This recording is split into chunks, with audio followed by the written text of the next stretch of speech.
দক্ষিণ চব্বিশ পরগনার বারুইপুরের প্রবল বৃষ্টির কারণে পরিস্থিতি খারাপ। 4, 14 ও 15 নম্বর ওয়ার্ডে হাসপাতালের প্রধান রাস্তা জলের তলায় ডুবে গেছে। মানুষ হাঁটুর ওপরে জল পেরিয়ে হাসপাতালে পৌঁছাচ্ছেন, এমন বিরল দৃশ্য আমাদের ক্যামেরায় ধরা পড়েছে। অন্যদিকে বারুইপুর স্টেশনে ভোর 5টা থেকে ট্রেন দাঁড়িয়ে রয়েছে। ট্রেন ছাড়ার আশায় যাত্রীদের ভিড় বাড়ছে। রেল পুলিশ এবং স্টেশন কর্তৃপক্ষ পরিস্থিতি নিয়ন্ত্রণে আনার চেষ্টা করছেন। কোথেকে আসছো?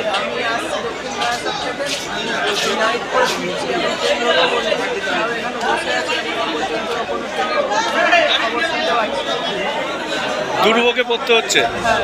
বর্ষার জেরে বারুইপুর ভাই ভাই সঙ্গের 56তম বর্ষের দুর্গাপুজোর উদ্যোক্তাদের জন্য চ্যালেঞ্জ তৈরি করছে।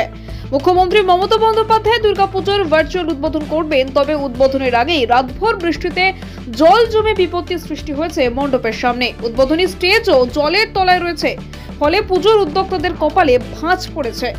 সকলের নিরাপত্তা এবং অনুষ্ঠানগুলোর নির্বিঘ্নে সম্পন্ন করা এখন বড় চ্যালেঞ্জ। স্থানীয়রা আশা করছেন যে প্রশাসন দ্রুত ব্যবস্থা নিয়ে যাত্রী ও পুজো উদ্যোক্তাদের জন্য নিরাপদ পরিবেশ নিশ্চিত করবে। বারুইপুরে এই ভোরের দৃশ্য জলমগ্ন রাস্তা, ট্রেনে ভিড় এবং পুজোর মণ্ডপে জল, বর্ষার অপ্রত্যাশিত প্রতিক্রিয়া দেখাচ্ছে। চিন্তায় ছিলাম যখন রাতভর বৃষ্টি পড়ছিল, রাত 12টা থেকে 5টা পর্যন্ত এক নাগাড়ে বৃষ্টি হয়েছে। তো আমরা ক্লাব কর্তৃপক্ষ সকলেই খুব চিন্তিত ছিলাম, জেগেও ছিলাম। আমরা বৃষ্টি থামার পরে জল সরানোর চেষ্টা করছি, যেহেতু আজকে আমাদের মাননীয় মুখ্যমন্ত্রীর ভার্চুয়াল উদ্বোধন, তাই জন্য আমরা ক্লাব কর্তৃপক্ষ সকলেই জল সরানোর চেষ্টায় আছি। আমাদের পূজা মণ্ডপটা তো দেখতে পাচ্ছেন কী অবস্থায় আছে, তবে আমরা চেষ্টা করছি জল সরিয়ে যাতে মুখ্যমন্ত্রীর ভার্চুয়াল উদ্বোধন সুষ্ঠুভাবে করা যায়, সেই প্রচেষ্টায় আছি। কতটা ক্ষয়ক্ষতি হয়েছে আপনাদের এই বৃষ্টিটা হওয়া বলে? দেখুন, বৃষ্টিতে তো স্বাভাবিক ক্ষয়ক্ষতি হবেই, একদম হবে না বললে তো হবে না। ক্ষয়ক্ষতি যেটুকুনি হওয়ার তো হয়েছে।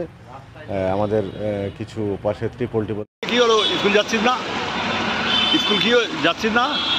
দোকানে যাচ্ছি। এই বৃষ্টিতে জলের কি অবস্থা হয়েছে, কি বলবি? রাস্তা তো এই জল, স্কুল সামনে বাজে অবস্থা হয়েছে, যাওয়া যাচ্ছে না রাস্তায়।